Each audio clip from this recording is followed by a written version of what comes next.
Hello, hello, and welcome back to the Business First Creatives podcast. Today, I am chatting with Deanna Seymour, the host of the Big Fun Content podcast, and I am thrilled that we are going to be talking about Instagram. You guys know how much I hate Instagram. So, Deanna, good morning, and welcome to my podcast. Good morning. Also, I feel exactly the same way. I'm like, should I be talking smack about something I actually help people with? Like, I think I have a little mixed message going on here, but... I mean, it's a hard choice, but I'm one of those people who, I'm not anti-Instagram. I just hate the algorithm. Let's be honest. It isn't that I hate making content. It isn't that I hate posting it. It's that I post it and I get really angry when less than 1% of people who have raised their hand and said, I want your content, actually see my content. So it drives me insane.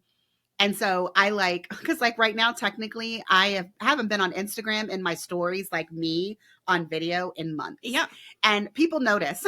Some people drop in my DMs and they're like, Colie, are you okay? I haven't seen you on Instagram in a while. I mean, not that my Instagram is not getting content, because it's definitely getting content from this podcast. It's getting content from like other kinds of graphics. But like in terms of seeing me and my face in the stories, I've been off for a few months because I'm just angry. Like, I want people to actually see my content. Yeah, I feel you 100%. My business coach just had her second account shut down. And it's like, oh my gosh, what a warning to people. Because you know that in the back of your head that it's not yours. But it's like, oh my gosh. So whatever. She teaches about psychedelics too and microdosing and stuff. So I guess they like get mad at her every once in a while. But it's also like with all the other crazy stuff that's on Instagram, like... Seriously, this coach who, whatever, but that got shut down. And funny enough, she had a static 9 grid. So I feel like the second time, like the first time it got shut down was before we did a static 9 grid. But with the static 9 grid, it feels a little bit more like, well, whatever, Instagram, I still have all 9 of those. I still have all my captions. Okay. Like if she wants to rebuild, which I think she might be too mad to try again. Like she's like 2 strikes, you're out. But she's loving life over on Substack. So I feel like you just have to find like where you fit in, where you're a new place. Yes. I mean, because I will say, I think that people's Instagram accounts getting shut down is like the best thing since sliced bread for email marketers. Because all the email marketers come out and they're like, well, no, but you own your email list and no one can take that away from you. And then I want to say something like, yeah, that's not really true. Because like if Flowdesk decides that you are spamming people, they can just shut down your account with, Yeah. So guys, just in case I need to tell you this, your email list is yours, but you do have to periodically download it. Yeah. So if you have not done that recently, please go into your email marketing program and download your list immediately. Yeah, like have a backup. Yes, exactly. So smart. I've thought of that too before because they just act like, I'm like, I don't know, I still feel a little bit at the mercy of ConvertKit. Like, I don't think it's mine, but it is yours. If you download it and then you have your little spreadsheet, you got your emails, you're good. Yeah, and then you can take it anywhere that you want. Yes. All right, Deanna, I feel like we skipped over a part. Sorry. So why don't you tell my listening audience who you are and what you do so that they get an idea before we jump into today's topic. Oh yeah, sorry. I just get excited. I'm like a little chihuahua. I'm Deanna Seymour and I help people with the visual side of content. So I think I am naturally a storyteller and I'm chatty and whatever. So I still like writing for people, and that sort of shows up as captions or storytelling emails for people or reels scripts, which is like really fun thing that I do that I never talk about. So I just did it, people. You heard it here. I just really like finding people's content and then like helping them map out like a fun little script that they can just read. And then I edit it for them. And I actually really like doing that. So, but again, it's all has to do with visuals. So whether it's like me adding GIFs to the emails and like images or social media posts or video, it has to do with like, you said big fun content, but like upping the fun in your content and showing up in a really fun visual way that attracts people. But also I'm like, you know about it, girl, you know about it. You got a fun brand going on. I will say, guys, I mean, I have had GIFs in my emails. You guys know how much I love them. I've been doing it for a lot longer than I've known about Deanna, but that is one of the ways that I got to know her was she has a mini course on adding GIFs into your emails. And so I will definitely link that in the show notes because, I mean, I think that that's one of the ways that you can add a pop of personality to like anything, a sales page or emails. And I love making GIFs of myself because it's one thing to like use David of, Schitt's Creek. I love a good Schitt's Creek GIF. You guys all know this, but like every once in a while, I want people to see me. Yeah. Me and my personality. Oh my gosh, Deanna, you would be so proud. I wrote an email recently for the anniversary of this podcast. And it was a GIF of me singing "Happy Podcast Anniversary" to me. Yes. In the email. And I was like, guys, you guys should be really thankful that I didn't include the audio because I am tone deaf. But the GIF was still fun. Super fun. Still fun. Yeah. Yeah. I love that you said that because I think it's fun too. Like you were saying, Schitt's Creek one. Like sometimes you can connect with people on like oh my gosh, you like that too? We should be friends. Mm-hmm. But then also when you sneak in with you, they're like, oh my God, you. And also it kind of puts you like, now you're a celebrity too. Like everybody talks about authority building, but I feel like having your own gifts makes you sort of celebrity status, and it's really easy to do. Mm-hmm. So it's a little trick. I like it. All right, guys. So that was Deanna and I's intro. Today, we are going to be talking about a static 9 grid. And for those that don't know what it is, let's start with the very, very basics, Deanna. What is a static 9 grid for Instagram? Okay. So a static 9 grid is just like 9 little squares on your Instagram as your grid, right? So when someone clicks on your profile, they see those 9 squares. Now, there's a few different schools of thought. You can archive everything else, so it's just those 9. And also we're saying 9 because I feel like that's what most people have like gravitated towards, the 9. I personally have a 12 grid because I always joke that I'm extra. I needed 3 extra. But I think it's like more rectangular. It's more like my phone, and I wanted to fill up my space because I did archive everything. So I didn't like feeling like people were like, where's the rest of it? You know, like it fills up that first screen. And I did have a lot to say because clearly you guys already know I like to talk. So it's a set, however many you want, usually 9 static posts. And then you just don't post to your grid anymore. So you strategically pick what you want to talk about and how you want to show up in your grid. And then it's sort of like a landing page right there when people come to your page and they know exactly who you are and what you do. And, you know, we can get into like some more details, but that is what it is, so that you can either focus on reels and stories, or like I was saying, my coaches over on Substack, like some people just piece out altogether. And I always tell my clients to be really like clear about that on there, so people aren't like following you and then like, hey, where'd she go? She ghosted me. So you're just like, hey, I'm over here. So maybe you don't even get a follow, but if you're just like a freelancer or a service provider, we're not really that, like, we just want people to know where you are so they can go engage with you there. But I was surprised. A lot of people still follow me. And I'm like, oh, but I do reels. So that makes sense too. I am creating content. It's just not on my grid. Yeah. So I do feel like that's maybe one of the misunderstood parts of having a static 9 grid is some people think, oh, that's just for people who don't actually post regular content to Instagram. And it's like, no. They can still post regular content. It's just not to their feed. Yes. Because a lot of people don't see the value in the feed, especially if you're just doing reel after reel after reel. I mean, you know, you have an entire reels list that people can look at. But then the other part is, I think it's really valuable for those people who don't want to hang out on Instagram, but that it's kind of just like their, you know, it's like their map, their Google map location, if you will. Like if you happen to come find me on Instagram, here's some information about me. But also, if you want to have a conversation, this is where you should go to find me. So that you're just kind of giving people directions into where to go. But like, you don't want someone to be looking for you specifically on Instagram and just not find an account, period. I think that's weird. Yeah. When I go search for people and I'm like, oh, you're not on Instagram. Maybe I'm searching the wrong name. And then, of course, I waste my time. Like, well, did I spell Deanna correctly? Like, what's going on here? Yeah, I think it's a great way to sort of plant a little flag and be like, I exist. I'm here. Because people, I think, I don't have any stats to back it up, but I do feel like people check Instagram. And a lot of times I just think everyone thinks like me. Let me just say, I check Instagram. So I'm like, so obviously everyone must check Instagram just like me. But yeah, and if you go there and it's like mixed messages, or it's like, you know, their kids, and I'm not saying you can't put your kids on your 9 grid, but if it's just like random stuff, then you're like, is this a business? Or you go and you see, 22 weeks ago is the last time they posted. You're like, are they still doing? Maybe they're done. Like, and if you don't want to hang out on Instagram, I'm totally for that. But let's like get your stuff looking tight so you can go away and people will still be like, oh my gosh, who is this? What? Let me read more. Where is she? Okay, let me go find her. Okay, awesome. Yeah.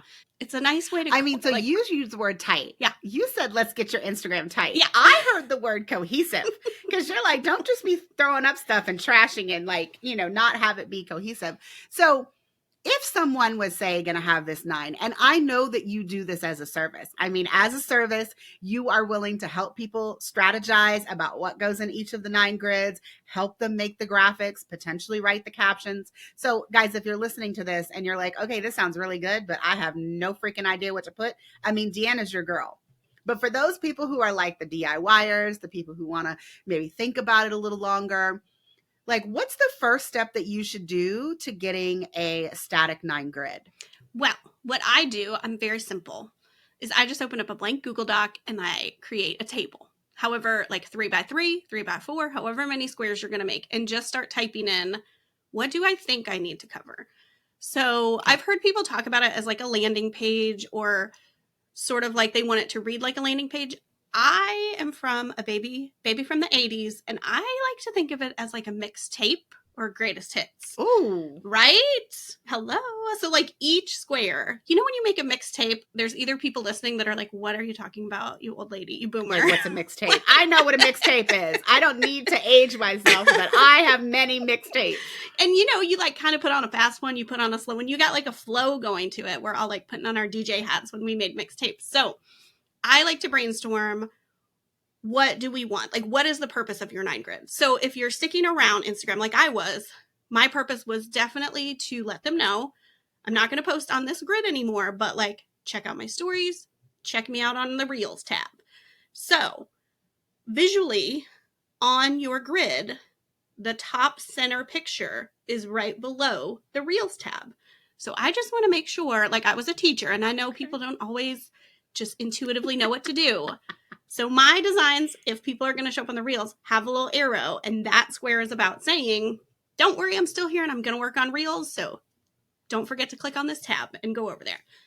That's a really important one. If you want to do Reels. If you don't want to do Reels, we don't make that square, you know? The first one is always like, I feel like makes sense to be a picture of you and introduce yourself and kind of let people know what's going on. So for some of my clients, that has been like, I own a Pilates studio and I'm not going to hang out here, but like, here's my website. Click the link in my bio and come to a class. Because if you're running a Pilates studio, odds are you don't need to. Like, she was fine with her Pilates studio, was doing great. And she was like, this is sucking the life out of me. I just need people to like go to Instagram, see I'm there, and like know what to do next, just like you were saying. So the first one is just telling people like what's up. If you love LinkedIn, but you want it to look good while you're gone, you just say like, hey, I am over on LinkedIn. I would love to connect with you, blah, blah, blah. So the other thing, I'm going to interrupt myself. That's what I do. That I find really liberating about the 9 grid is that you only have so many squares. So I just like cut through the noise. I'm like, here's what we're doing. Here's where I am. Here's what we can do. And I know we're supposed to serve our audiences and like just give. But the idea is that you're giving somewhere else. Like, I'm giving more in my Reels and my stories. Some people might be giving over on Substack or LinkedIn. So like in here, I just need you to tell people very clearly and quickly, because people they're not going to read a whole bunch. Like, what are you doing? What do you want them to do? Because then if they're into you, they're going to go do it. And that's what you need them to do. So I try to keep it pretty fluff free and just like, here's me. Here's my Reels. I always suggest, like, in the intakes, like, I'm always like, do you have an opt-in? Like, what's your favorite opt-in? Or if you have a few that you really like, could we make that a carousel post so people know, like, oh, wow, she has these cool things. I call them like a hidden door. Like, I love a carousel post in a 9 grid because you're like, here's more stuff behind here. I ask if people have a podcast. Obviously, you're going to want to like promote your podcast. Then you can do Reels or audio, like as audiogram Reels, if you want to like do each thing. Like, I'm talking the queen of that. So like, obviously, but on a static 9 grid would be some like graphics to be like, here's my thing. What else do I talk about? Oh yeah. If you've been featured different places, like, let's make a carousel to like show people how cool you are and like all the places you've been. If you haven't been featured, but you've been on a lot of podcasts, I love helping people brainstorm, like, where's some like authority building podcasts you've been on, and like, let's highlight that.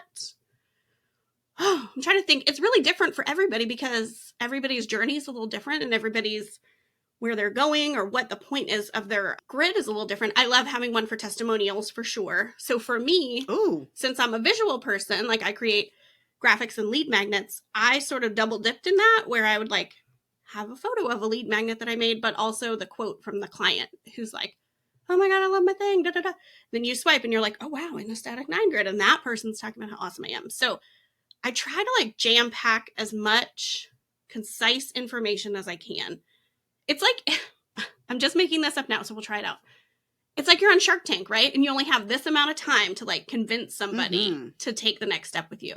You're like, here's all this social proof. Here's my cool podcast. Like, here's all this cool stuff I'm doing.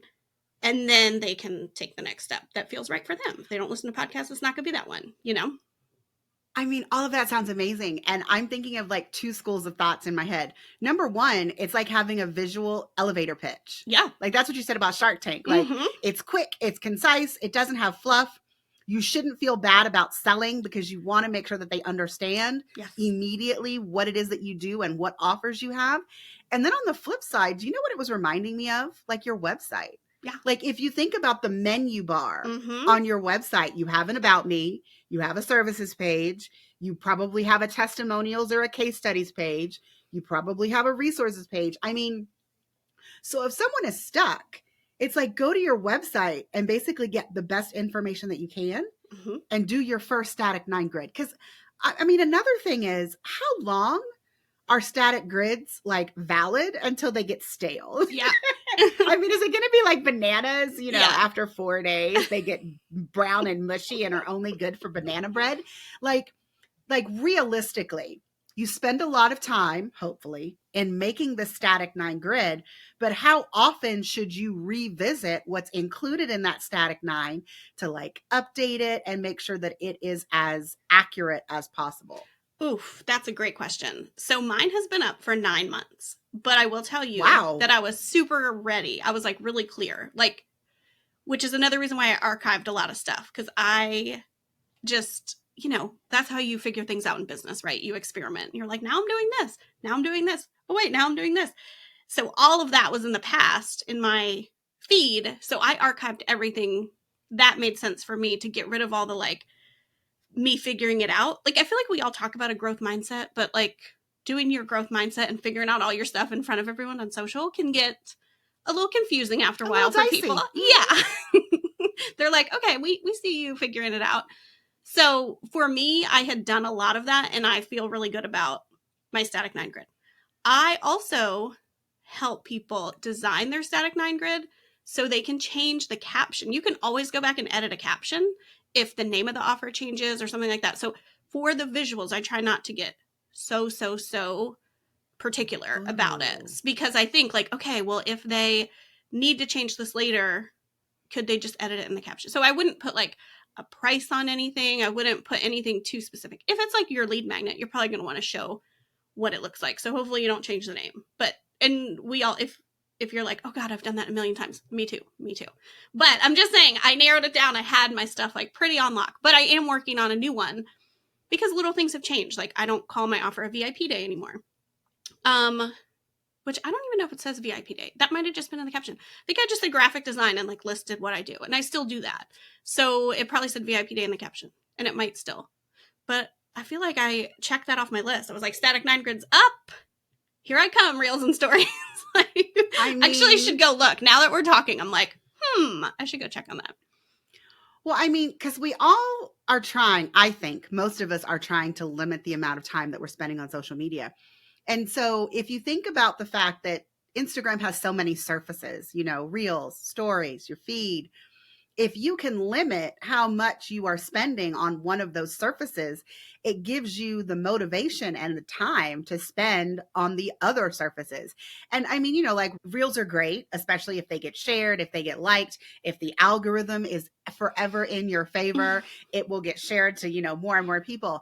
And so I do think that you do have to put the emphasis and the time on where you want to spend, but you also have to think about like your return on investment.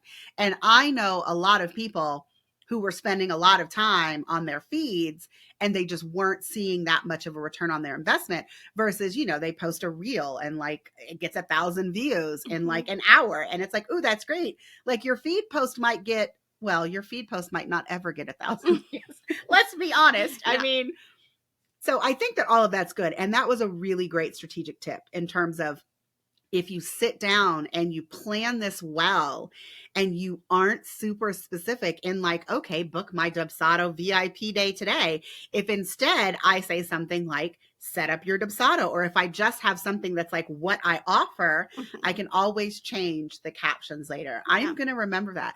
I don't think I'm ever going to be in a place where I will do a static 9. I will say though, Deanna, I finally created a new Instagram account just for the podcast. Oh, okay. So if I eventually start posting more of the podcast content there, maybe that would give me the flexibility to not have to constantly post to my main account, Colie James. Because I think that's also where I get lost. Like, it's not that I want to get away from posting the feed, but I almost feel like I can't. Yeah. Because every week I have 2 different podcast episodes, a guest episode and myself.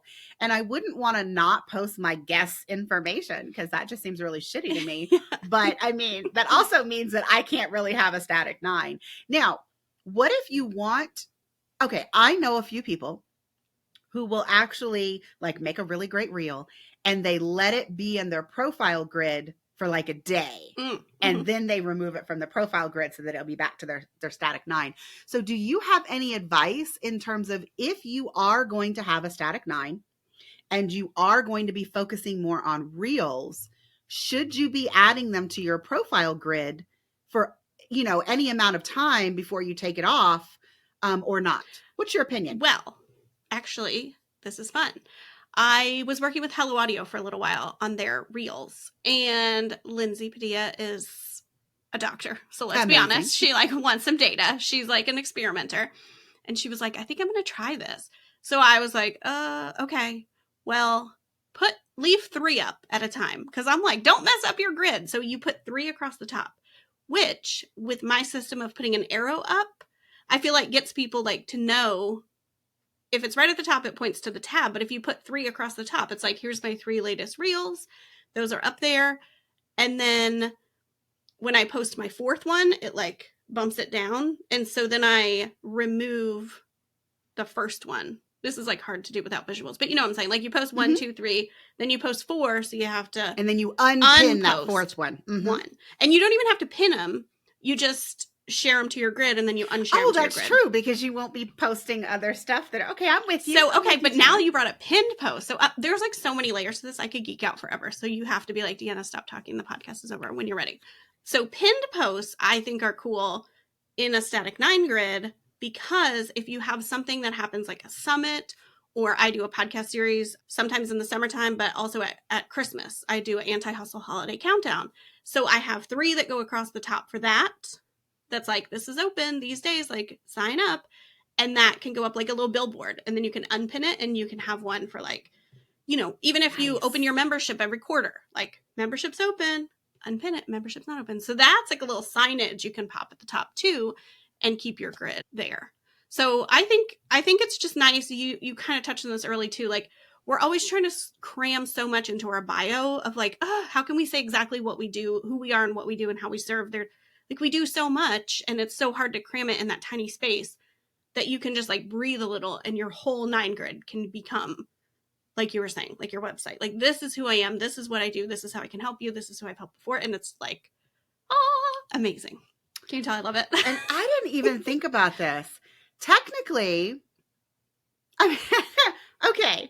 So have you ever had anybody who did a static 9 in Reels? Because I just realized you can actually change the static image in front of a reel. So technically you could change your entire static 9, but all of the underlying reels could stay there and you could just change the images. Has anybody ever done that? Hold on. Wait. Okay. Wait. I think I lost you for a second. You can change the cover of your reel later? You can change the cover of your reels. So have you ever had anybody who kept the same 9 reels, but only changed the cover to like update the content? I mean, because then you could technically update the caption and update the cover, but the actual reel itself would stay. I mean, I don't know why you would want to do that, but now I'm a little fascinated by that. But you would want to make sure the reel had something to do with what Yeah, you're but saying. if it was a general, like one was about me. Yeah. And like Yeah. what, like that would be a way to refresh your entire static 9, Mm-hmm. but leave the basics of this is who I am. This is something about my offers. This is, where I'm located. And these are my client testimonials. Yeah. Because technically, if it's a really juicy testimonial, like unless you get like a whole bunch more really juicy testimonials, you might want to just leave those alone. And so I think I might find myself refreshing my static 9, Mm-hmm. but then including some of the same information every single time I refreshed it. Yeah, mine's definitely, like I was saying, I'm working on a new one, but it's very similar. I mean, there's a lot of the design elements are the same. Obviously, like my colors and my branding's the same. But even so, I'm like, well, I like this little, dinosaur guy I put on my grid. He's staying. Like, he's super cool. He's got pink ooze on his head, So I feel like, but I haven't done it in 9 months. So I'm not going to like annoy anybody by reposting some similar things. And I mean, yeah, that is a long time. Yeah. I don't think I could sit for 9 months. Also, I don't let grass grow like that. I post every day in my stories. So I'm like busy. I'm just like, I kind of like checked it off, like I said, and forgot. And the thing I love about stories is I feel like people are much more willing to like reshare. If you tag somebody in stories, usually they instantly, like basically Instagram is like, add this to your story. Like it's hard not to do it. Like they have to actively not share it to their stories. Does that make sense? But there's also urgency. Yeah. Like, think about it. If it's a story, like, because I know I feel bad. Sometimes people will like tag me in their stories and I can't do it because I'm cooking dinner or I'm doing something, right? And then by the time I go back, I'm like, well, damn, it's been more than 24 hours and now that story is gone. And so I missed my opportunity to share it. Yeah. So I do feel like people do have that sense of urgency because stories don't stay. Yes. So I think, for me, I've just sort of like, it is sort of wild that mine has been up for 9 months. Like my ADHD is strong with me. So it's like a little weird that I haven't rethunk it already. But to be honest, this like is a testament to it working. I've been really busy too. I'm like really busy with client work. So I just don't have time to like make a new 9 grid. And also if I'm busy with client work, it means Instagram is doing its job. So like I'm only on Instagram. I'm on LinkedIn and I'm on TikTok.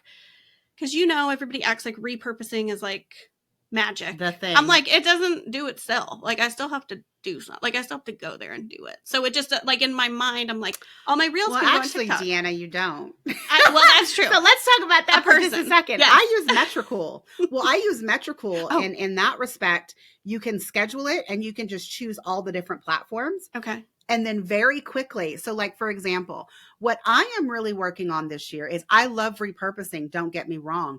But like the way, first of all, the specific podcasts that I share on LinkedIn, I usually only share them if I know the guest is on LinkedIn as well. Mm-hmm. Otherwise, there's not really a purpose. Yeah. And I will be the first to admit, a lot of photographers are not on LinkedIn. Yeah. Like we don't get clients there. Mm-hmm. We don't network there. So, I'm definitely not on LinkedIn for like the photography side of my business. But you have the ability to post it on every single platform the exact same way, or you can modify it per platform. So if you wanted to have a slightly different caption for LinkedIn or YouTube Shorts or Pinterest, you can totally do that. I love Metricool. Now, the video itself is the same because the video content is, it is what it is. Yeah. It's, my guest said this amazing thing about a static 9 grid. Let me come put it on all the platforms. Mm-hmm. But your captions can be customized in like less than a minute to go out on all of the platforms. And then you are not visiting every single platform in order to do it. You're just going into Metricool to do it all at once. Okay, you just blew my mind. All right, I'm going to look that up. Deanna, I'm sorry. That sounded like a Metricool commercial. No. And they are definitely not sponsoring this podcast episode. Rude. But I really do love it. I also love it because they give you a lot of the analytics. And so like for you, one of the things that I was going to ask you, and this is a perfect segue, is how are you looking at the data for your static 9? Because you said, Lindsay Padilla, she wanted the data. I can do that in Metricool, like looking at every post and seeing, interactions, saves, likes, blah, blah, blah. Mm-hmm. But are you doing that inside of Instagram? Like, how are you determining whether or not your static 9 grid is effective? Mm-hmm. And maybe which places or which of the 9 are not doing their job? Like, they're not carrying the weight. I hear you. Well, let me just say that me and data, whatever, like it's the guy from Goonies. I don't care about data. And I'm going to tell you why. And I know you're going to be like, what? Lots of people are like, what? This girl's wild. Because I'm busy. Like, I have clients. I wouldn't say I'm like booked out, but I'm like pretty close to, like, I'm happy. Okay.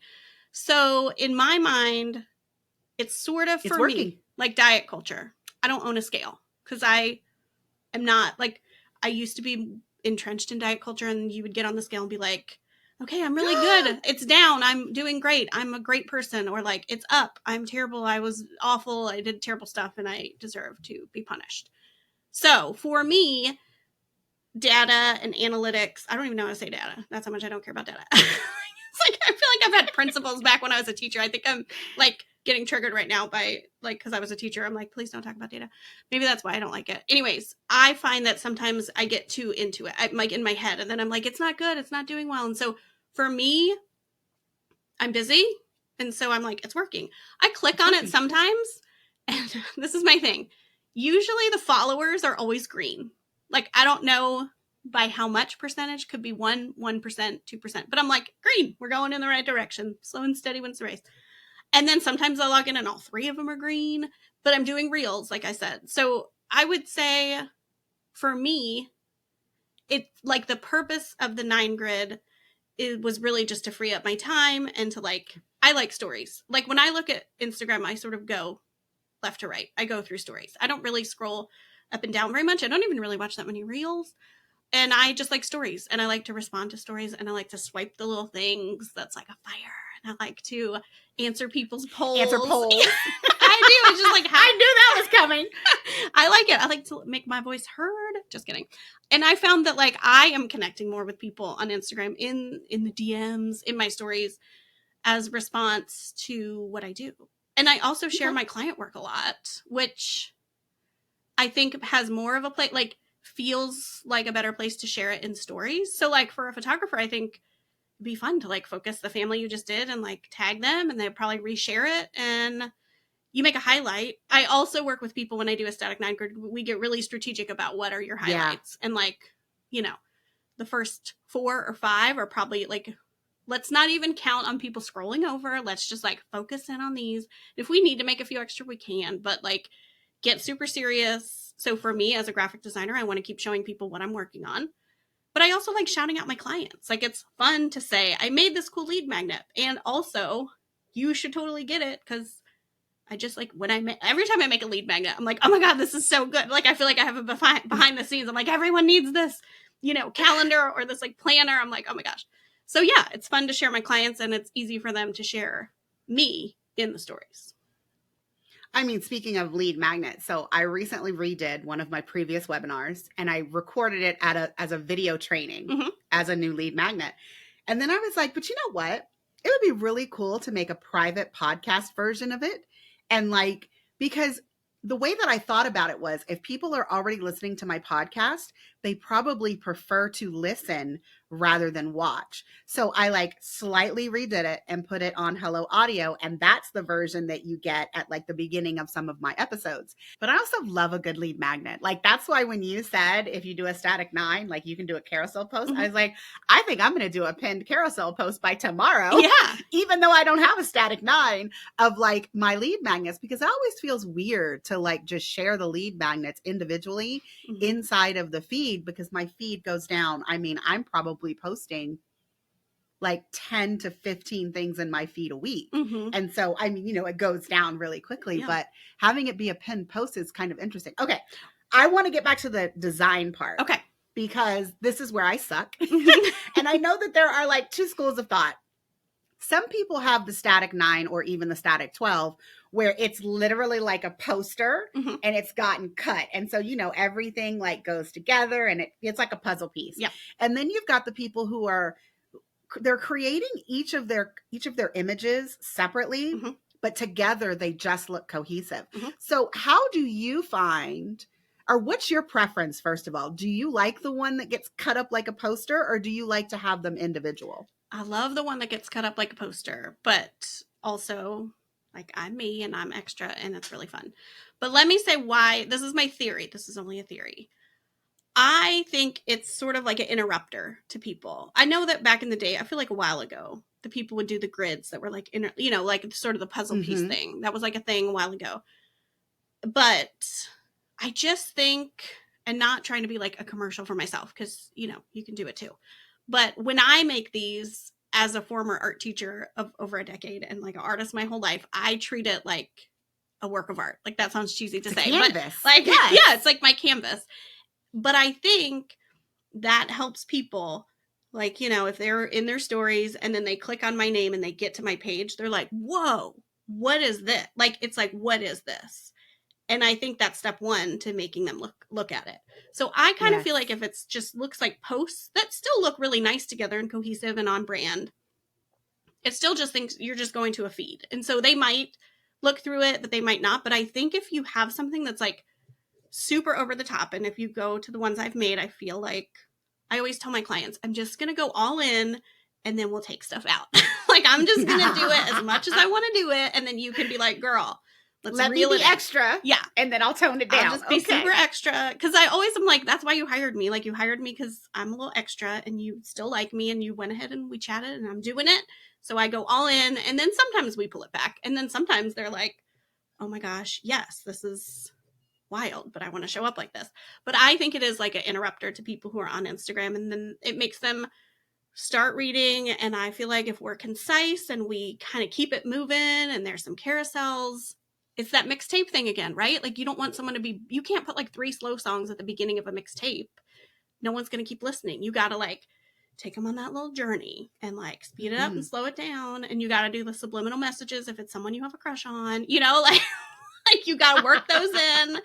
So yeah, I feel like it's just, I geek out about it. Like, obviously not the numbers part of it, but just trying to make it as interactive and fun and like no apologies. Like you were saying, you got 9 squares. Like, what do you want people to do? And I honestly think that people are ready for that. Like, sometimes it's hard. You go somewhere and you're like, what do you do? I don't know. You seem like, cool. I can't even figure that out. Yeah, like you seem cool, but I just am not really sure what you could do for me. So it's like, I think it's refreshing to go and see something that looks like nothing else. And then you start reading and you're like, oh my God, this is totally clear. I need this. Or they don't. And then they can like go on their merry way and it's fine. No, I said this in a recent podcast episode. I'm pretty sure it was a solo episode, but right now that I'm talking to you, I'm actually not sure. But I said, someone dropped into my DMs recently and was like, oh, I had no idea you had a course on Dubsado for photographers. And I was just like, what? Like, I have a podcast. I post on Instagram every single day. I send out email newsletters, and you didn't know that I had a Dubsado course for photographers. And the way that I was, getting that message out was I was like, guys, if you guys think that I'm doing the most, if I am constantly posting and I still have people in my audience that don't know what I do, I promise you do. Yes. Because I feel like I'm constantly talking about, the different offers that I have. And so I do really think that having a static 9 grid would like take the pressure off.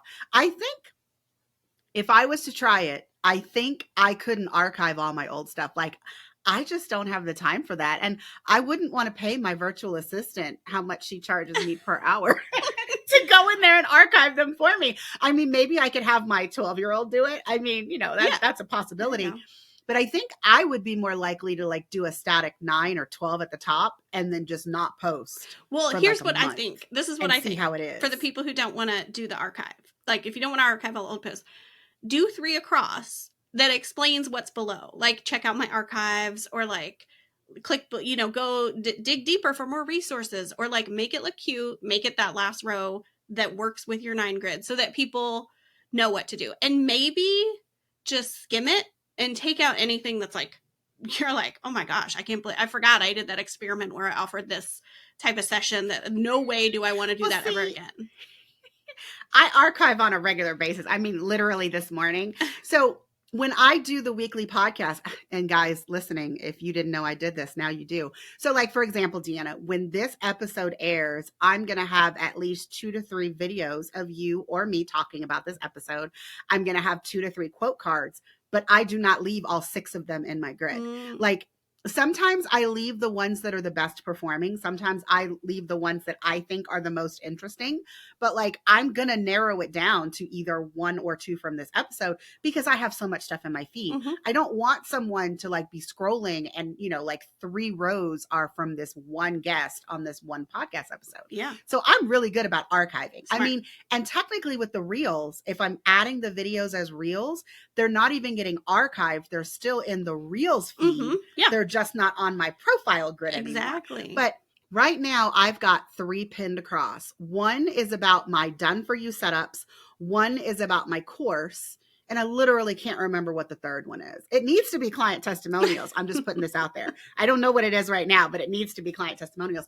But I think what I'm missing is that, you know, I didn't really think about it being a grid together. Yep. So if I designed something that was like 1 by 3 and then I chopped it up and I pinned it, I think that would be even more awesome. I think that's my experiment, Deanna. Yes. That's what I'm going to do when we stop recording this podcast episode. Well, that's what I tell people to do too. If you're like, okay, this sounds good, but I'm a little scared, like dip your toe in the pool by just doing the 3 across the top that are pinned, that just give you more space, like I was saying, from your bio. Like, what do you really want people to know? What do you really want people to do? And you were talking about stuff getting pushed down. I think the other beautiful thing about a static 9 grid is no matter when people land on your feed, they get what they need. Like back when I was posting all the time, it's like, you know, a funny meme that has to do with online business. And it still like made sense as content for me to post. Nobody was like thrown off by it and it was still on brand. But there could have been, depending on when people found me, like they might not have known I had a podcast or known that, you know, I mean, I don't know. Like it just. Or you. I mean, there was that whole movement where they were like, you should appear in at least one of every 9 so that when someone, you know, clicks to your profile grid, one of them should be a picture of you. Yeah. And I mean, that shit is hard to track. Yeah. But if it's a static 9, I mean, the pressure's gone. You are automatically in one of those 9. Yeah. And it's great too for like taking off for the summer or, you know, if you're going to take December off or something, like putting, or at least like maybe just planning your last 9. It doesn't have to be a static 9 grid, but thinking ahead, like, okay, if I'm going to take some time away from this, like, let's make sure we're stacking some stuff that it would really help people understand who you are and what you do instead of like just stopping when you feel like it, you know? Yes, I do know. Okay, Deanna, I got 2 more questions for you. Number 1, and actually I guess they're tied together. What's the biggest mistake that you see people making when they try to do a static 9? Well, again, this is going to sound like a commercial, but I think there are definitely templates out there. And I know templates save people time and money. And I know budgets are a thing. Like, I'm not like, if you invest in yourself, whatever. I'm not saying that. Budgets are a thing. So if you need a template, get a template. But if you're just thinking, I'm just going to get a template because who cares? I would really say try to find, like, work with a designer. Maybe it's me, maybe it's not me. But really, I do think, like, we all judge books by their cover. Like, the design matters. Like, and the copy matters too. But I think design is the first thing that's going to catch their eye and what's going to get them going in. So I wouldn't just, if a template's all you can do, then I say, and you want to do it, like, go for it, do it, make sure it's your brand colors and stuff. But if you have the time to work a little harder or the resources to hire it out, I would say design. People underestimate the power of design. And they work so hard on their copy and then their design falls flat. And I'm like, guess what? I don't think people are sticking around to read your copy. Just so you know. No, ma'am. Photographers have the exact opposite. Like, I feel like photographers spend thousands of dollars on their website, like the design and then the photos. And then when they get to the CRM, it's complete crap. Like, I don't understand that. But, you know, everybody's got their different problems. And it's Some all, people like, it value all the works design. together. Yeah. It does. Everything needs to be cohesive. Yeah. Yes. So that's what. All right, Deanna, last question is something that I ask every single guest. And that is, what was the biggest fuck up in your business? What did you learn from it? And how did you grow? Oh my gosh, I have to pick just one. Honestly, for me, it was spending a bunch of money on courses that I didn't need in hindsight from a place of fear and trying to hurry. And, like, I don't know. I just thought, oh, if I buy these things, then I'm going to be just like these millionaires who are selling it to me. And then it's going to happen in so fast. I mean, the reason I thought that is because that's what usually the sales page say, right? Like, that's why I bought it. That's why I bought into it. So that was my biggest thing. I bought a course. My husband was in the hospital and the cart was closing, and I bought a $2,000 course without talking to him first, which is not our style. And at the time I was a teacher and he's a line cook. So, like, $2,000 was a lot It of was a lot of money. in our Mhm. family. So that was like even now I'm like, ugh, like I think I've worked through a lot of that shame and guilt, but I'm like, ugh, what was that? But anyways, I actually made a course about it. I Not to do a know. plug. I was about to ask you, but Okay. see, you beat me to the punch. I'm like, is this weird? What? It's not weird. I'm selling. Well, I'm letting you steal my course. Actually, it's called Steal This Course. It's a funny little cheeky audio course that I made that is $9, or you have the option to push a button to steal it if you've already been burned and spent too much money on courses. But it's a really funny, fun course. And I had a bunch of people come together on Zoom and talk about their experiences and sort of like, I called it the Online Business Shame Show, and we all just like released our shame of the things we've like fallen for and what we've spent money on that we're like, what were we thinking? But then there's like some spreadsheets and some like interactive stuff for you to slow down and like think through if you need a course. Because as a former teacher, I love a course. Yes. I'm a lifelong learner, but it can get a little dicey in these online business streets, and you think you need every course. So I always joke. I'm like, and you don't. You don't. I'm not saying don't buy any courses. I'm saying don't buy any courses you don't need. And I think my course kind of helps you slow down so you can think about it. But yeah. Well, and one of the things that's been, and we're going to have that linked in the show notes. And I just realized I meant to get that last time we chatted and I forgot. So I'm going to go get it for myself today. But I will say one of the things that's really helped me is I finally created like an Airtable inventory of all the things that I've bought. And a couple of times I have found myself saying, oh, that course would be nice. Okay, no, I should go back to my inventory and see what else I have that's already from the same subject and just go through it again. Or go through it for the first time if I didn't do it when I bought it. But like I feel like we're all guilty of having what I call digital clutter. Like you buy a bunch of stuff, it sits in your email, some of it you never look at. And then, instead of really looking at the things that you've already invested your money on, you just go buy the next shiny thing. So definitely being strategic about what courses and people you choose to invest in is solid business advice. Yes. That is a question on it's like a magical spreadsheet with little formulas and stuff. It's actually really fun. But that's one of the questions. Do I already have a course on this? Because I think it's more common than you think. Like I know you join a bundle, say yes to a bunch of them, you probably have a course that already covers whatever you need. So I'm with you. Deanna, this is so lovely. If the listening audience is intrigued by this idea of a static 9 and they're like, help me, where do they find you on the internet? They find me at deannaseymour.com or on Instagram at the Deanna Seymour. That's the two places I'm hanging out. And remember, guys, her feed is going to be a static 9, but you can catch her in those stories. Yes, a static 12. It might be a 15 by the time I'm done with this next one, y'all. So be ready. Who knows? Ooh, it's gonna I be can't epic. wait to see it. All right, everyone. That's it for this episode. See you next time.